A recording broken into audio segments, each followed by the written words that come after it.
Okay वाह, आज का हमारा टॉपिक है the 30 major causes of failure. क्या बात है यार। सो 30 मेजर कारण कि क्यों लोग फेल होते हैं, और हमें देखना है कि इनमें से कितने हमें पीछे रख रहे हैं।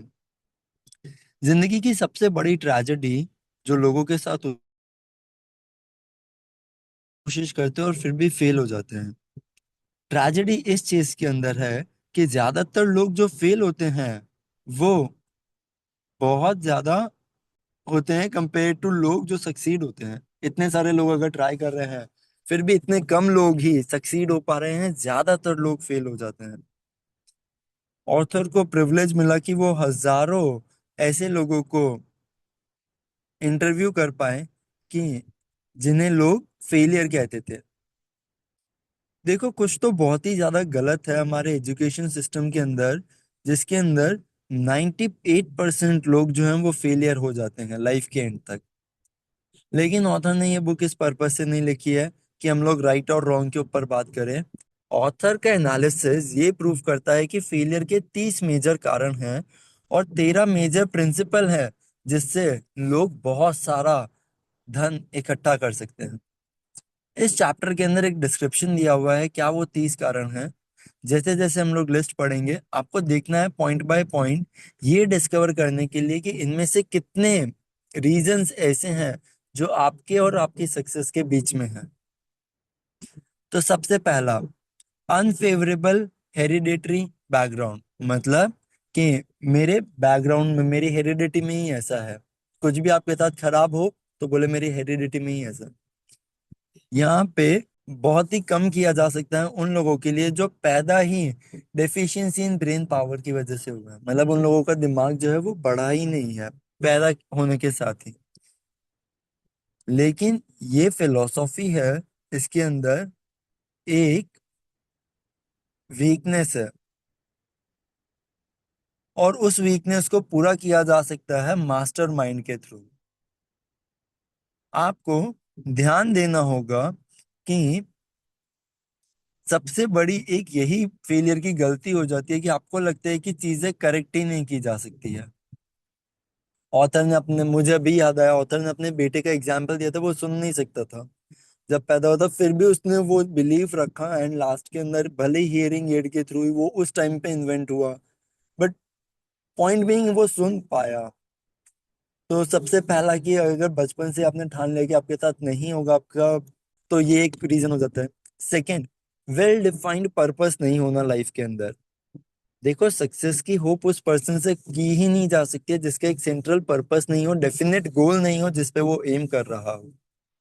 98 में से 100 लोग जो ऑथर ने एनालाइज किए, उनमें से उनका किसी का भी कोई एम नहीं था, और शायद यही एक वो फैक्टर था। तीसरा कारण कि मीडियोक्रिटी से ऊपर उठने का एम्बिशन ही नहीं होना, एवरेज में सेटल हो जाना। हम उस पर्सन को कोई भी उम्मीद नहीं देते हैं जो कुछ यूनिक नहीं हो या जिंदगी में आगे नहीं बढ़ना चाहता हो। हम उस पर्सन को ज्यादा उम्मीद नहीं देते हैं, और जिंदगी तो ऐसे पर्सन को कुछ भी नहीं देती है जो प्राइस पे करने के लिए ही रेडी नहीं हो। तो ये एक कारण आ जाता है कि हमारे अंदर वो एम्बिशन, वो डिजायर ही नहीं आ पाती है, जो हमारे इस बुक का सेकंड चैप्टर भी था, डिजायर, बर्निंग डिजायर होनी चाहिए। Next, insufficient education. देखो, ये तो एक ऐसी बीमारी है जिसको बहुत इजीली ओवरकम किया जा सकता है। एक्सपीरियंस प्रूव करता है कि बेस्ट एजुकेटेड पीपल भी वो लोग होते हैं जो ज्यादातर सेल्फ मेड या सेल्फ एजुकेटेड होते हैं। वही लोग बेस्ट एजुकेटेड होते हैं, क्योंकि एक कॉलेज डिग्री तो बहुत लोग ले लेते हैं, लेकिन कोई भी जना जो एजुकेटेड हो, उसको इस कॉलेज डिग्री से ज्यादा करना कुछ आना चाहिए। उसको ये आना चाहिए कि कैसे वो उस नॉलेज से अपनी इच्छाएं पूरी कर सके, जो भी उसको चाहिए वो हासिल कर सके, बिना किसी और के, बिना किसी और को नुकसान पहुंचाए। तो एजुकेशन इतनी नॉलेज की बात नहीं है जितनी इस चीज की है कि नॉलेज को इफेक्टिवली और रेगुलरली कैसे अप्लाई किया जा सकता है। एप्लीकेशन, ये सबसे जरूरी पार्ट है एजुकेशन का। अगर आपको एजुकेशन अप्लाई करना नहीं आता हो तो जो भी आप करो वो आप एवरेज ही करोगे। Fifth, lack of self discipline. खुद के अंदर सेल्फ डिसिप्लिन नहीं होना। डिसिप्लिन सेल्फ कंट्रोल से आता है। इसका मतलब होता है किसी को अपनी सारी नेगेटिव क्वालिटीज कंट्रोल करनी होगी। इससे पहले कि आप कंडीशंस, सर्कमस्टांसेस, इन सब चीजों को कंट्रोल कर पाओ, आपको पहले खुद को कंट्रोल करना होगा। सेल्फ मास्टरी सबसे हार्डेस्ट जॉब होती है जो आप लोगे इस बात के ऊपर। क्योंकि अगर आप खुद को नहीं कॉन्कर कर पाते हो तो आप खुद से ही कॉन्कर हो जाओगे। आपका जो अंदर का पार्ट है वो आपको ड्रिफ्ट करवा देगा। आप एक तरफ और दूसरी तरफ दोनों लोगों को फील करोगे। आपके अंदर ही आपका एक बेस्ट फ्रेंड और एक सबसे बड़ा एनिमी। और जब भी आप कांच में खुद को देखोगे आप कंफ्यूज हो जाओगे कि मैं क्या करूं। तो सेल्फ डिसिप्लिन बहुत जरूरी है, क्योंकि सेल्फ डिसिप्लिन ही इंश्योर करता है कि आप खुद के ग्रेटेस्ट फ्रेंड बनो। वरना आपको ही लगता है कि यार मैं ही नहीं कर रहा हूँ, और ये आपको अपना सबसे बड़ा एनिमी बना देता है। अगर ये बिलीफ स्ट्रांग हो जाए तो। फिर सिक्स्थ रीजन आता है खराब हेल्थ। देखो, कोई भी पर्सन है ना, आउटस्टैंडिंग सक्सेस अचीव नहीं कर सकता है बिना अच्छी हेल्थ के। बहुत सारे कारण होते हैं हेल्थ के, और इन सब चीजों को कंट्रोल और कंट्रोल से मास्टर किया जा सकता है। हेल्थ का सबसे पहला कारण होता है बिगड़ने का, अगर ओवर ईटिंग कर ली हो आप लोगों ने। दूसरी चीज होती है कि सोचने की गलत हैबिट्स, खुद के नेगेटिव फीलिंग्स को एक्सप्रेशन देना और वो वाइब को स्ट्रॉन्ग करना। तीसरी चीज, सेक्स का गलत यूज करना या फिर ओवर इंडल्ज हो जाना। चौथी चीज, प्रॉपर फिजिकल एक्सरसाइज नहीं करना। पांचवी चीज, खुद को प्रॉपर एयर, प्रॉपर ब्रीदिंग नहीं देना। ये पांच रीजंस बताए हैं कि अगर ये पांच रीजंस में से आप कुछ भी करते हो तो आपकी हेल्थ कभी भी अच्छी नहीं हो सकती, और अगर इन्हीं पांच रीजंस को आप ओवरकम कर लो तो आपकी हेल्थ बहुत हद तक बैलेंस रहेगी। अब कुछ कुछ अनअवॉइडेबल एनवायरमेंटल इन्फ्लुएंसेस होते हैं चाइल्डहुड के अंदर, ये भी आपकी फेलियर का एक कारण बन जाते हैं। जैसे कि देखो, दुनिया बहुत बड़ी है। तो जैसे जैसे ऐसे होते हैं कि आ, आप देखते हो कुछ लोग ऐसे होते हैं जिनकी बचपन में ही उन्होंने देखा हो क्रिमिनल टेंडेंसीज अपने आसपास, या फिर गलत दोस्त बन गए हों, राइट, या कुछ बचपन से ही ऐसे इंसिडेंट्स हो गए हों जहां से उनका ट्रैक ही बदल गया। ये एक फेलियर का बहुत बड़ा कारण हो जाता है कि वो अपना ट्रैक ही भटक गए। एट्थ रीजन है प्रोक्रास्टिनेशन, आलस। ये सबसे बड़ा रीजन है फेलियर का। बूढ़े लोग जो होते हैं वो प्रोक्रास्टिनेशन करते हैं, और ये प्रोक्रास्टिनेशन जो है ये हर एक इंसान की छाया के अंदर जैसे वेट करती है कि कैसे किसी के भी सक्सेस का चांस जो है स्पॉइल कर दे। ज्यादातर लोग जो भी फेलियर के थ्रू जाते हैं वो लोग राइट टाइम का वेट करते हैं सही चीजें करने के लिए। वेट मत करो। आज से और अभी से ज्यादा अच्छा कोई टाइम ही नहीं होगा जब आपको ये इंस्पिरेशन मिली है। जहां पे खड़े हो वहीं से ही स्टार्ट करो। जो चीजें आज आपके सब पास है, जो चीजों पे आपका कमांड है, उन्हीं से स्टार्ट करो, और रास्ते के अंदर और बेटर टूल्स बनाते रहना। प्रोक्रास्टिनेशन करना बहुत भारी पड़ सकता है, इसकी प्राइस बहुत हेवी है। क्योंकि इसकी प्राइस ये है कि आपको जो प्राइस मिलनी चाहिए थी वो नहीं मिलेगी। Ninth point, lack of persistence, टिके नहीं रहना। देखो, ज्यादातर लोग अच्छे स्टार्टर्स होते हैं लेकिन पुअर फिनिशर्स होते हैं। मैराथन बेस्ट एग्जांपल है। बहुत लोग स्टार्ट कर लेते हैं बट आधे रास्ते में ही आके people tend to give up. तो ज्यादातर लोग है ना, डिफीट के पहले साइन पे ही गिव अप कर देते हैं। और परसिस्टेंस का कोई सब्स्टिट्यूट नहीं है, आपको कोशिश तो करनी ही पड़ेगी। और जो भी परसिस्टेंस को या लगातार कोशिश को अपना कीवर्ड बना लेता है, वो डिस्कवर करता है कि यार उसने तो बहुत ही ज्यादा कुछ एक्स्ट्रॉर्डिनरी अचीव कर लिया, और वहीं पे ही अगर कोई ये चीज नहीं कर पाता तो वो देखेगा कि वो जिंदगी में जहां पे भी गया सब जगह पे उसको फेलियर ही फेलियर मिली, क्योंकि आपको किसी ना किसी चीज में परसिस्टेंट होना पड़ेगा। 10th, negative personality. देखो, सक्सेस की होप बहुत कम हो जाती है उस पर्सन की जो बाकी लोगों को खुद से दूर कर दे नेगेटिव पर्सनालिटी के थ्रू। सक्सेस आती है पावर के एप्लीकेशन से, और पावर आती है लोगों के कोऑपरेशन से। एक नेगेटिव पर्सनालिटी कभी भी कोऑपरेशन नहीं सस्टेन कर पाएगी, तो वहां से आपके सक्सेस के चांसेस बहुत कम हो जाएंगे। नेक्स्ट पॉइंट, सेक्सुअल डिजायर या सेक्सुअल अर्जेस को कंट्रोल नहीं करना। देखो, सेक्स एनर्जी जो है वो सबसे ज्यादा पावरफुल है, और यही एनर्जी लोगों को एक्शन के अंदर लेके आती है। क्योंकि ये इतना पावरफुल इमोशन है, तो इसको कंट्रोल करना और इसको ट्रांसम्यूट करना और दूसरे चैनल्स में कन्वर्ट करना बहुत जरूरी है। ऑथर का आगे इस चीज के ऊपर एक पूरा चैप्टर है, तो उसके अंदर हम इस चीज को डिटेल में पढ़ेंगे, ट्रांसम्यूटेशन और कन्वर्ट करना दूसरे चैनल्स के अंदर। बट ये भी एक बहुत ही बड़ा पॉइंट आ जाता है कि हर एक जना खाया पिया मौज किया वो वाली जिंदगी जो होती है, ये काइंड ऑफ वैसी जिंदगी की बात कर रहे हैं। सेक्सुअल अर्जिस से ज्यादा मैं बोलूंगा वासना में डूबे रहना। लोगों को अलग अलग चीजों की वासना होती है, तो वो वाली चीज। बट सेक्सुअल, ऑथर यहाँ पे बायोलॉजी की भी बात कर रहे हैं, ये भी भूलना नहीं चाहिए। तो पर्टिकुलरली ये सेक्सुअल डिजायर की भी बात 100% कर रहे हैं। फिर किसी भी चीज की अनकंट्रोलेबल डिजायर जहां पे कुछ मिलना ही नहीं है, जैसे कि गैम्बलिंग करना, सीरीज देखना, या ऐसी चीजें करना, टीवी के आगे बैठे रहना जहां पे कुछ भी नहीं मिलना है, और उसकी अनकंट्रोलेबल डिजायर होना। गैम्बलिंग भी जब आप करते हो, आपको पता है कि आप टेबल से हार के ही उठते हो, जब तक जीत रहे होते हो तब तक उठना मुश्किल होता है। 13th रीजन, एक well defined power of decision नहीं होना। जितने भी लोग डिसीजंस अच्छे से लेते हैं और फॉलो करते हैं और वक्त आने पे चेंज भी करते हैं, वो लोग सक्सेसफुल होने के ज्यादा करीब होते हैं। जो भी लोग फेल होते हैं वो डिसीजंस पे बहुत धीरे धीरे आते हैं, बदलते उन्हें बहुत ज्यादा हैं, बिना सोचे समझे बदलते हैं। तो इनडिसीजन और प्रोक्रास्टिनेशन ये दोनों भाई बहन हैं, क्योंकि आप डिसाइड नहीं कर पा रहे हो, इसकी वजह से काम नहीं कर पा रहे हो, काम नहीं कर पा रहे हो, इसकी वजह से एक्सपीरियंस नहीं आ रहा, तो डिसाइड भी नहीं कर पा रहे हो। जहां पे भी एक मिलेगा दूसरा भी बाजू में बैठा ही होगा। आपको इन दोनों जुड़वा भाई को पहले ही मारना होगा, इससे पहले कि आपको फेलियर की ट्रेडमिल पे चढ़ा दें।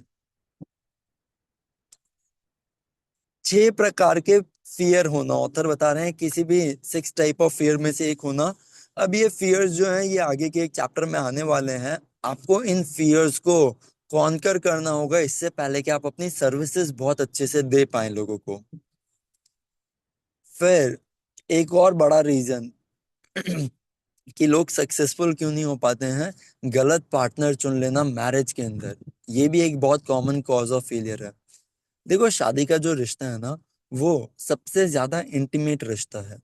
अगर ये रिश्ता आपका हारमोनियस नहीं हुआ, कोऑपरेशन से भरा नहीं हुआ, तो फेलियर आना ही है।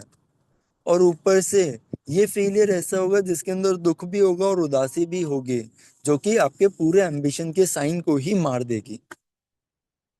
तो इस चीज के ऊपर ध्यान देना बहुत जरूरी। नेक्स्ट, ओवर कॉशन, बहुत ज्यादा डरना।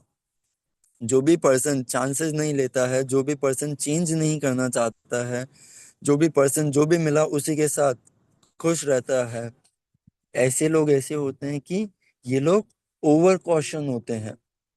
अंडर कॉशन, जैसे कि रिस्क में कूद जाना, ये भी खतरनाक है, बट रिस्क में कूदना ही नहीं, ये भी बहुत खतरनाक है। दोनों चीजों को प्रोटेक्ट करके बैलेंस को हमेशा फेवर करना चाहिए, क्योंकि लाइफ का एलिमेंट ही जो है वो चांस के ऊपर चलता है। चांस देना बहुत ज्यादा जरूरी है। बिजनेस के अंदर गलत पार्टनर चुन लेना, ये सबसे बड़ा या फिर सबसे कॉमन कॉज है फेलियर का। जब भी आप पर्सनल सर्विसेज मार्केट कर रहे हो, आपको बहुत ध्यान देना चाहिए कि आप किसके साथ काम कर रहे हो, क्या वो आपको इंस्पायर करता है, और क्या वो खुद के अंदर इंटेलिजेंट और सक्सेसफुल है। हमें ऐसे लोगों को सिलेक्ट करना चाहिए जिनके साथ हम लोग क्लोजली एसोसिएट होके काम कर सकें। एक ऐसा पर्सन ढूंढना जिसको हम भी देख के इंस्पायर होते हो, और जहाँ पे हम लोग वैल्यू ऐड कर पाए, और वो भी हमारे अंदर वैल्यू ऐड करें। इसके बाद सुपरस्टिशन या फिर प्रेजुडाइज्ड होना, मतलब कि भविष्यवाणियों में मानना, या फिर पहले से कोई धारणा लेके चलना, बोले ये तो करना ही नहीं है, इसमें लॉस ही होता है, प्रेजुडिस्ड हो जाना। तो सुपरस्टिशन एक बहुत बड़ा डर है, ये इग्नोरेंस की एक साइन है। जो भी लोग सक्सेसफुल होते हैं वो अपना माइंड ओपन रखते हैं और किसी भी चीज से डरते नहीं है, रेदर खुद जाके एक्सपेरिमेंट करते हैं, डिसीजंस लेते हैं, और फिर कंक्लूजन्स पे पहुंचते हैं। फिर 19th रीजन है किसी गलत प्रोफेशन को चूज कर लेना। देखो, कोई भी जना सक्सेसफुल नहीं हो सकता अगर वो ऐसी चीज में काम कर रहा है जो उसे पसंद ही नहीं है। क्योंकि सबसे बड़ा स्टेप जो मार्केटिंग अगर आपको करनी है अपनी पर्सनल सर्विसेज की, तो वो ये होता है कि ऐसे प्रोफेशन को चूज करना जिसमें आप अपना दिलो जान दे सको। लोग उस वाइब से भी इंस्पायर होते हैं, लोग आपको देखते हैं, आपको पूरी ऑरा फील्ड से वो चीज बोलती है। नेक्स्ट, कंसंट्रेशन ऑफ एफर्ट नहीं होना। देखो, सब चीजें थोड़ी थोड़ी सी आना, ये इसमें कुछ भी मजा नहीं है। अपने सारे एफर्ट जो हैं वो एक डेफिनेट चीज एम पे कंसंट्रेट करना, ये सबसे बड़ा बेनिफिट हो सकता है। इसके बाद फिर एक हैबिट होना कि इनडिस्क्रिमिनेट स्पेंडिंग की, मतलब बिना सोचे समझे खर्चा करते रहना। अगर आप लोग अपनी खर्चा करने की आदत को संभाल नहीं सकते हो, तो आप हमेशा डर के अंदर जियोगे, आप सक्सीड नहीं हो सकते हो। आप खर्चा करते जाओगे, बैलेंसेस नहीं बढ़ेंगे, आपको पोवर्टी का डर लगेगा, और आपको इस चीज से ऐसे लगेगा कि पैसे कभी इकट्ठा ही नहीं हो रहे हैं, वो बिलीफ सिस्टम बन जाएगा। अगर पैसे खर्च करते रहे, वहीं पे ही अगर आपने उसको सेविंग्स किए, चैनलाइज किए, तो आपने अपनी इस फिजिकल मनी को भी जो चैनलाइज किया, ये आपकी करेज बिल्डअप करता है कि यस, इतने पैसे बना लिए हैं और भी बनेंगे। ये आपको अच्छी इन्वेस्टमेंट अपॉर्चुनिटीज देता है, क्योंकि बिना पैसों के अगर आप अपना इन्वेस्टमेंट करते ही जाओगे, तो थोड़े टाइम के बाद आपको जो है ऐसे लगेगा कि मेरे को बहुत ज्यादा टाइम देना पड़ रहा है। फिर एंथुजियाज्म नहीं होना, जोश नहीं होना। देखो, बिना एंथुजियाज्म के कोई भी पर्सन कन्विंसिंग नहीं लगता है। और तो और एंथुजियाज्म जो होता है ना, एनर्जी, जोश, ये है ना बहुत कंटेजियस होता है, बहुत जल्दी फैलता है। जिस भी पर्सन के पास है, जो भी इसके कंट्रोल के अंदर है, वो हर एक ग्रुप के अंदर वेलकम किया जाता है। बोलते हैं, भाई एकदम मस्त जोशीला आदमी है यार, मजेदार। फिर इनटॉलरेंस, दैट इज चीजें बर्दाश्त नहीं होना। देखो, कोई भी पर्सन जिसका दिमाग क्लोज होना, वो ऑटोमेटिकली आगे बढ़ जाता है, हर एक चीज को माइंड नहीं करता। वो हर एक चीज को देखता नहीं है, क्योंकि सबसे ज्यादा जो डैमेजिंग फॉर्म्स इनटॉलरेंस के हैं, बर्दाश्त के, वो है रिलीजियस, रेशियल, पॉलिटिकल, या डिफरेंसेस इन ओपिनियन। तो ये चीजें नहीं करनी कि मुझसे तो ये चीज बर्दाश्त ही नहीं होती है। आप अपना काम करो, लोगों को जो काम करना है वो करने दो, हर वक्त आप उन चीजों में मत पड़ो, क्योंकि इन चीजों में पढ़ के बहुत बार आप फेलियर के टूवर्ड्स चले जाते हो, ध्यान भटक जाता है। फिर गुस्सा बहुत जल्दी आना। देखो, अगर आप बहुत ज्यादा आपको गुस्सा आता है, तो इससे कुछ कुछ चीजें होंगी कि आप खाना बहुत ज्यादा खाओगे, बहुत ज्यादा स्ट्रॉन्ग ड्रिंक करोगे, सेक्सुअल एक्टिविटीज में ओवर इंडल्ज करोगे, स्मोकिंग की हैबिट लग सकती है। और इनमें से किसी के अंदर भी जब आप ओवर इंडल्ज करते हो, तो हमेशा ही वो सक्सेस के लिए घातक होता है। लोगों के साथ कोऑपरेट नहीं करना। ज्यादातर लोग अपनी बड़ी पोजीशंस इसके लिए खो देते हैं, क्योंकि सिर्फ इस वजह से कि वो लोगों के साथ कोऑपरेट नहीं कर पा रहे हैं, लोगों के साथ उन लोगों की ट्यूनिंग नहीं बैठती है। देखो, आप लोगों को हमेशा लोगों के साथ तो ट्यूनिंग बिठानी ही होगी। अगर आप कंप्लेन करते रहोगे, तो कोई भी बिजनेसमैन या लीडर इस चीज को टॉलरेट नहीं करेगा, क्योंकि सारी एनर्जी गोल फोकस पे लगानी है। फिर नेक्स्ट, पावर को पजेस करना, जो सिर्फ सेल्फ एफर्ट के थ्रू ही अक्वायर की जा सकती है। देखो, बहुत सारे अमीर लोगों के बेटे या बेटी जो होते हैं, जो लोग सीधा वेल्थ अक्वायर कर लेते हैं, जो उन्होंने कमाई भी नहीं होती है, राइट। तो ऐसे लोग भी है ना, ऐसी पूरी वेल्थ को डिस्ट्रॉय कर देते हैं। तो आपको वर्दी बनना उस चीज के लिए, क्योंकि लोग ऐसे होते हैं कि वर्दी नहीं बनना चाहते हैं, बस पावर पजेस करना चाहते हैं। तो पहले सेल्फ मास्टरी के थ्रू, सेल्फ एफर्ट के थ्रू खुद को उतना वर्दी बनाना, खुद की उतनी वैल्यूएशन करना, and then going through all of that is what attracts you long term success. क्योंकि क्विक रिच जो होता है ना, ये पॉवर्टी से भी ज्यादा खतरनाक होता है। बहुत बार आप लॉस में और चले जाते हो। That becomes a burden life long. फिर इंटेंशनल डिसऑनेस्टी, जानबूझ के लोगों से झूठ बोलना। देखो, सब ऑनेस्टी का कोई, सच्चाई का कोई सब्स्टिट्यूट नहीं है। आप शायद कभी कभी झूठ बोल के बच सकते हो, लेकिन याद रखना कि कभी कभी जब ये झूठ पकड़े जाएंगे तो परमानेंट डैमेज होगा, उसको कोई वापस से रिकवरी नहीं होगी। कोई भी ऐसा पर्सन जो जानबूझ के झूठ बोलता हो, आज ना कल उसके कभी ना कभी झूठ पकड़े ही जाएंगे। इससे उसकी इज्जत भी नहीं रहेगी, आपको वो चीज का भी बुरा लगेगा, और शायद उसको फ्रीडम भी नहीं रहेगी, और उसके बाद उसको खुद से ही अच्छा नहीं लगेगा, which will automatically make him sink into negative vibration. फिर ईगोटिज्म रखना या बहुत ज्यादा शो ऑफ करना, ये वो रेड लाइट्स होती है जो लोगों को बोलती है कि इससे तो दूर ही रहो, क्योंकि ये शायद दिखावा ज्यादा करते हैं, तो सच नहीं बोलते होंगे। ये भी सक्सेस के बहुत ज्यादा घातक चीज होती है, कि ये कभी कभी सक्सेस को हटा देती है। ज्यादा दिखावा नहीं करना या ज्यादा ईगो में नहीं रहना। उसके बाद नेक्स्ट रीजन आता है गेस करना सोचने के बदले।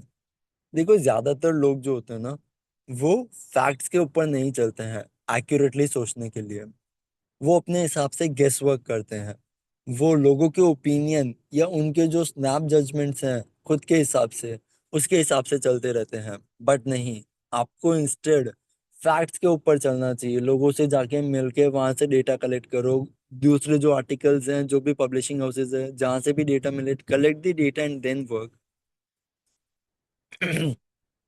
नेक्स्ट, कैपिटल की कमी होना। देखो, ये सबसे बड़ा रीजन है फेलियर का।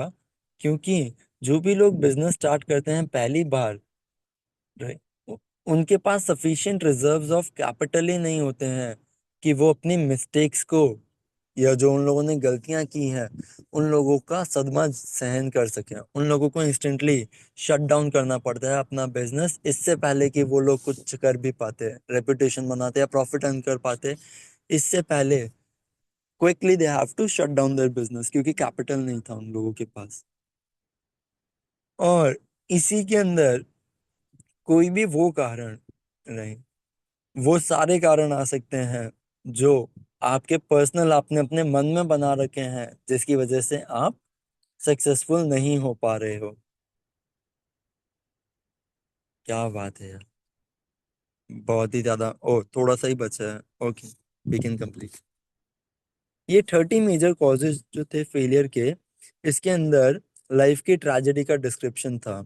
हर एक जना ट्राई करता है, फेल होता ही है।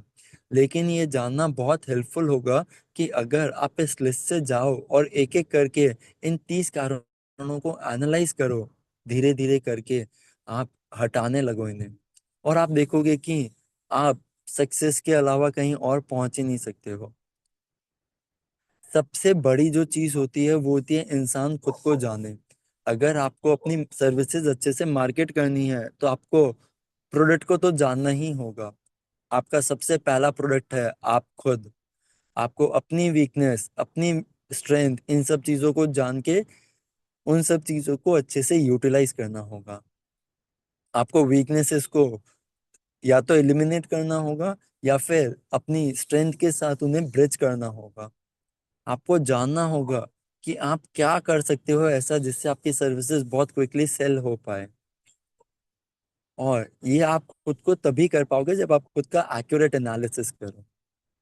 देखो, बहुत चीजें इग्नोर कर देना, इससे सिर्फ यही डिस्प्ले होता है कि आप अभी तक उस पोजीशन में नहीं हो, आप अभी तक उस सिंसियरिटी में नहीं हो जहाँ पे आप खुद को ग्रो करना चाहते हो। और अगर आप खुद को नहीं ग्रो करना चाहते हो, तो आप दूसरी चीजों को भी ग्रो नहीं करोगे। नहीं। यहाँ पे एक यंग मैन की कहानी बताइए जिसने मैनेजर पोजीशन के लिए अप्लाई किया एक बिजनेसमैन के पास। उसने बहुत अच्छी इंप्रेशन दी। राइट, जब बिजनेसमैन ने पूछा कि क्या सैलरी एक्सपेक्ट करते हो, उसने बोला मेरे दिमाग में कुछ भी अमाउंट नहीं है। मैनेजर ने कहा कि हम तुम्हें वो सारी सैलरी देंगे, राइट, जिसके भी तुम हकदार हो, बट लेकिन तुम्हें एक हफ्ता ट्रायल करना होगा।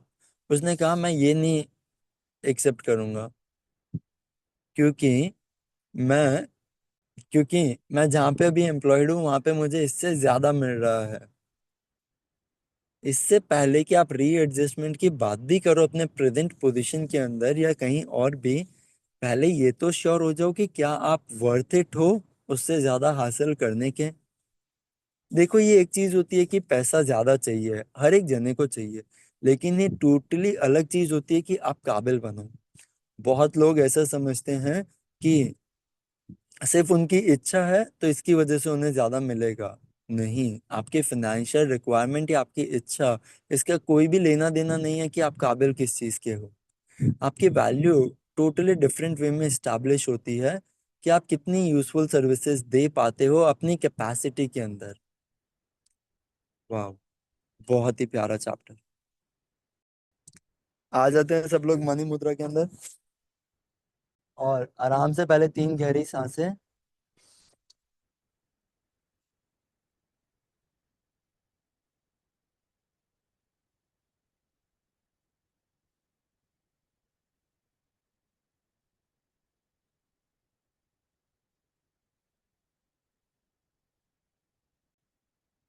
I am rich, I am rich, I am rich, I am rich, I am rich. अपनी तरफ पैसे आते हुए देखो और बोलो आई एम रिच।